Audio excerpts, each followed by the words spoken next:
Recent టైమ్స్‌లో 'Raviteja' movies అంటేనే వద్దురా బాబు నీకో దండం, నీ మూవీస్‌కో దండం అనే ఫీలింగ్. ఎందుకంటే ఈయన రీసెంట్ టైమ్స్‌లో కమర్షియల్ సినిమాలని చెప్పి ఆ రొటీన్ రొట్టకొట్టుడు మూవీ చేసి మనకు టార్చర్ అంటే ఏంటో చూపించేవాడు. లిటరల్‌గా ఏం చేసినా చూస్తారులే అని మనల్ని చాలా గ్రాంటెడ్‌గా తీసుకొని ఇష్టానికి సినిమాలు చేసినాడు. ఇంకా ఒక స్టేజ్‌లో ఈయన సినిమాలే చూడకూడదని డిసైడ్ అయింది. అలాంటి టైంలో 'శివ నిర్వాణ' డైరెక్షన్‌లో రవితేజ సినిమా అనౌన్స్ చేసినాడు. అంటే రవితేజ 'శివ నిర్వాణ' డైరెక్షన్‌లో సినిమా చేస్తున్నాడా? ఎందుకంటే 'శివ నిర్వాణ'కు రవితేజకు అసలు సంబంధమే లేదు. మనవాడేమో కొంచెం ఎమోషనల్ డ్రామాస్ బాగా చేస్తాడు. రవితేజ ఏమో కంప్లీట్ గా కమర్షియల్ సినిమాలు చేసే హీరో. సరే ఓకే, అనౌన్స్మెంట్ ఏదో జరిగింది. తర్వాత దీని టైటిల్ ఇరుముడి.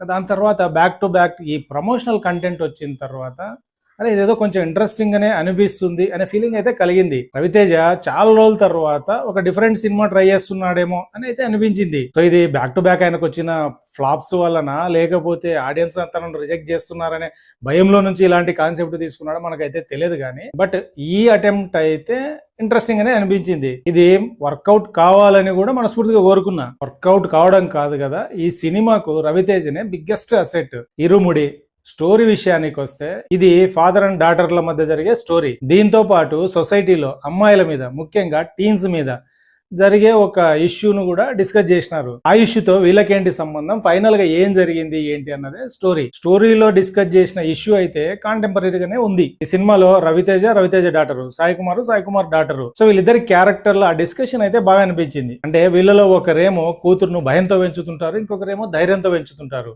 సో దీనివల్ల వీళ్ళిద్దరికి ఎలాంటి రిజల్ట్ కలిగింది. సో దీని తర్వాత సాయి కుమార్ డిస్కస్ చేసి ఆ డైలాగ్స్ ఇవి అయితే ఈ ట్రాక్ అయితే ఇది బాగా అనిపించింది. నెక్స్ట్ సెకండ్ హాఫ్ లో ఒక ట్విస్ట్ ఉంది. అదైతే చాలా అంటే చాలా బాగుంది. నాట్ ఓన్లీ ట్విస్ట్ లాగా ఏదో మనం సర్ప్రైజ్ చేద్దాం అనేది కాకుండా ట్విస్ట్ కు ముందు ఆ స్టోరీని బిల్డ్ చేసిన విధానం కూడా అది కూడా బాగుంది. చాలా ఎమోషనల్ గా కూడా వర్కౌట్ అయింది. పాజిటివ్స్ రవితేజ హాలీవుడ్ లో ప్రజెంట్ ఉన్న హీరోస్లలో Ravi Teja one of the best artist. అలాంటివన్నీ వదిలేసి ఎంతసేపు కమర్షియల్ సినిమా అవి హిట్లు అవుతున్నాయని చెప్పి అవి చేసి ఒక స్టేజ్ లో బాగా మొనాటనస్ ఫీలింగ్ అయితే వచ్చింది.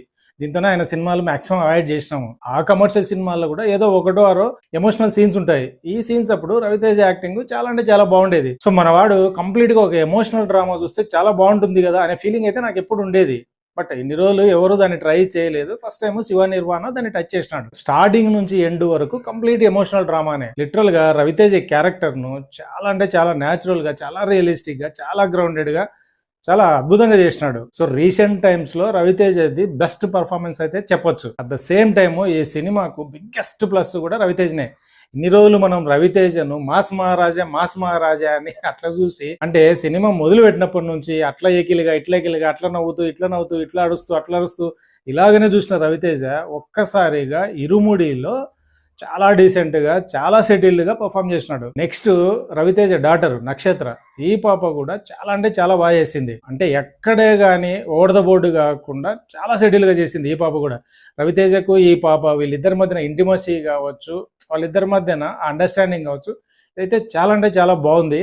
ఇదే వాళ్ళిద్దరి మధ్యన ఆ ఎమోషన్ వర్కౌట్ అవ్వడానికి కూడా మెయిన్ రీజన్. ఈ సినిమాకు ఇంకో బిగ్గెస్ట్ పాజిటివ్ ఏంటంటే డివోషనల్ యాంగిల్ టచ్ చేయడం. దట్టు అయ్యప్ప స్వామి అది టచ్ చేయడము ఇంకా సినిమాకు ఒక పాజిటివ్ బజ్ అయితే తీసుకొచ్చింది. రీసెంట్ టైమ్స్ లో రవితేజ సినిమాలకు ఇంత బజ్ రావడానికి ఇది కూడా one of the main reason అని నా పర్సనల్ ఫీలింగ్. నెక్స్ట్ సినిమాటోగ్రఫీ చాలా బాగుంది. అంటే ఏదైతే అల్లూరి సీతారామరాజు ఆ డిస్ట్రిక్ట్ ఆ బ్యాక్ డ్రాప్ లో విలేజ్ ఏదైతే తీసుకున్నారో ఆ ఫారెస్ట్ విలేజ్, ఆ విజువల్స్ అవన్నీ చాలా బాగున్నాయి. ఆ మూడ్ ను ప్రాపర్ గా టిల్ ఎండ్ వరకు అయితే బాగా మెయింటైన్ చేసినారు. ఇంకొకరి గురించి కూడా మాట్లాడుకోవాలి, మ్యూజిక్. జీవి ప్రకాష్ సాంగ్స్ ఆల్రెడీ వైరల్ అయినాయి. సెకండ్ హాఫ్ లో మల్లెపూల పల్లకి అనే సాంగ్ వస్తుంది. ఇదైతే లిటరల్ గా థియేటర్ మామూలు వైబ్ లేదు. నేను ఒక మాస్ థియేటర్కి వెళ్ళాను. మామూలుగా సాంగ్ స్టార్ట్ అయినప్పుడు విజిల్స్, ఆ పేపర్స్ చల్లడం ఇది రొటీన్. బట్ ఎక్కడో ఒక 10 సెకండ్స్ 15 సెకండ్స్ పోయిన తర్వాత జనాలు ఒక్కొక్కరు మొత్తము నిలబడి అసలు క్లాప్స్ కొట్టుకుంటూ లిటరల్ గా సెలబ్రేట్ చేసినారు ఆ సాంగ్ను. నేనైతే షాక్. అంటే అక్కడక్కడ నాలాంటోళ్ళు ఒకరిద్దరు కూర్చుంటే వాళ్ళు కూడా మొత్తం జనాలంతా లేచినారు. మనం కూర్చుంటే చాలా ఆడుగుంది అనే ఫీలింగ్ తో మేము కూడా నిలబడినాం. నేనే కాదు, నాలాంటోళ్ళు చాలా మంది ఫస్ట్ కూర్చున్నారు, వాళ్ళు కూడా లిటరల్ గా లేచినారు. ఆ రేంజ్ సెలబ్రేషన్ అయితే థియేటర్లో జరిగింది. రీసెంట్ టైమ్స్ లో సినిమాలో ఒక సాంగ్ కు ఈ రేంజ్ రెస్పాండ్ కావడం, ఈ రేంజ్ సెలబ్రేట్ చేయడం అయితే నేనైతే చూడలేదు. అది మేబీ ఆ డివోషనల్ సాంగ్ ఆల్రెడీ అది ఎక్కిన సాంగ్ కాబట్టి ఇంత రియాక్ట్ అయినారా, అసలు ఆ సిచ్యువేషన్ అలా తీసుకెళ్ళిందా ఏంటైతే నాకైతే తెలియదు. బట్ ఆ సెలబ్రేషన్ అయితే లిటరల్గా థియేటర్లోనే చూడాలి. నేనైతే దానికి ఘోరంగా ఎంజాయ్ చేసిన. ఇంటర్వెల్ ఆ ఎమోషనల్ సీన్ అది బాగుంది. ఇంకా లాస్ట్ 40 minutes అయితే లిటరల్గా సినిమా చాలా అంటే చాలా ఎమోషనల్ గా బాగా కనెక్ట్ చేసినారు. చాలా హార్డ్ హిట్టింగ్ గా చెప్పినారు ఎమోషన్స్ కూడా. ఆ డైరెక్టర్ ఎక్కడో ఇంటర్వ్యూలలో నేను చూసిన, ఇది maximum emotional drive last 40 minutes అయితే లిటరల్ గా మీరు ఘోరంగా కనెక్ట్ అవుతారన్నారు. ఆ డైరెక్టర్ అన్నట్టే ఆ 40 minutes అయితే నేనైతే పర్సనల్ గా బాగా కనెక్ట్ అయినా. ఇంకా కూతురున్న వాళ్ళైతే ఇంకా మోర్ కనెక్ట్ అవుతారేమో అనేది నా స్ట్రాంగ్ ఫీలింగ్. అన్ని పాజిటివ్స్ అయినా నెగిటివ్స్ ఏం లేవా అంటే నెగిటివ్స్ కూడా ఉన్నాయి. ఈ సినిమా ఫస్ట్ హాఫ్ కొంచెము స్లోగా ఉంటుంది. బట్ స్లో అంటే అట్లని ఏం డిస్కనెక్ట్ ఏం కాదు, ఎంగేజింగ్ గానే ఉంటుంది. ఫాదరు డాటర్ వీళ్ళ మధ్యన బిల్డ్ చేసిన ఇదంతా కూడా బాగుంది. బట్ ఎక్కడో స్టార్టింగ్ బాగా స్లోగా అయితే అనిపిస్తుంది. ఇంకా సెకండ్ హాఫ్ అయితే చాలా ప్లేసెస్లో కన్వీనియంట్ రైటింగ్ అయితే అనిపిస్తుంది. నెక్స్ట్ ఈ సినిమాలో ఒక 1 or 2 మర్డర్స్ జరుగుతుంటాయి, గొడవలు జరుగుతుంటాయి, యాక్షన్ సీక్వెన్స్ జరుగుతుంటాయి.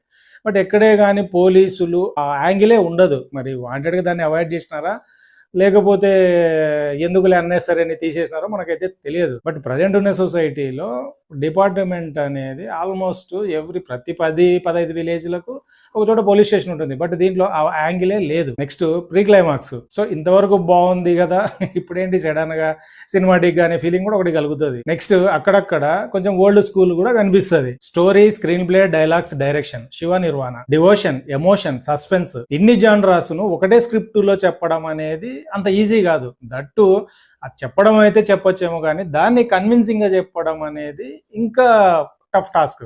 బట్ దీంట్లో అయితే శివ నిర్వాణ ఆల్మోస్ట్ 99% అయితే సక్సెస్ అయినాడు. సో మనకు ఆ ఎమోషన్ వచ్చినప్పుడు ఎమోషన్ ఫీల్ అవుతాము, డివోషన్ వచ్చినప్పుడు డివోషన్ ఫీల్ అవుతాము. ఏదైతే ఆ సస్పెన్స్ ఉన్నప్పుడు ఆ 1-2 ఆ ట్విస్ట్లు కావచ్చు, ఆ షాక్ వాల్యూస్ కావచ్చు, ఇవి కూడా ఖచ్చితంగా మనము చిన్న హై అయితే ఫీల్ అవుతాము. ఓవరాల్ గా ఇరుముడి నాకైతే నచ్చింది. ఇదొక స్లో బర్నర్. చెప్పాలనుకున్న మెసేజ్ బాగుంది, చెప్పిన విధానము బాగుంది, చాలా సిన్సియర్ గా చాలా జెన్యున్ గా అయితే చెప్పినారు అనే ఫీలింగ్ అయితే కలిగింది. అక్కడక్కడ చిన్న చిన్న ఇష్యూస్ ఉన్నాయి కానీ బట్ ఓవరాల్ గా అయితే చాలా సిన్సియర్ అండ్ జెన్యున్ అటెంప్ట్ అయితే అనిపించింది. సో మీకు కూడా మాస్ మహారాజా లాగా కాకుండా ఎమోషనల్ మహారాజా లాగా రవితేజను చూడాలనుకుంటే సినిమాకి వెళ్ళండి. ఖచ్చితంగా సినిమాని అయితే ఎమోషనల్ గా ఫీల్ అవుతారు. సినిమా చూసిన తర్వాత మీకేమనిపించింది, నచ్చిందా నచ్చలేదా కింద కామెంట్ రూపంలో చెప్పండి. నా రివ్యూ కనుక నచ్చినట్లయితే లైక్ చేయండి, షేర్ చేయండి, సబ్స్క్రైబ్ చేసుకోండి. నెక్స్ట్ ఇంకొక ఇంట్రెస్టింగ్ వీడియోతో మళ్ళీ కలుద్దాం.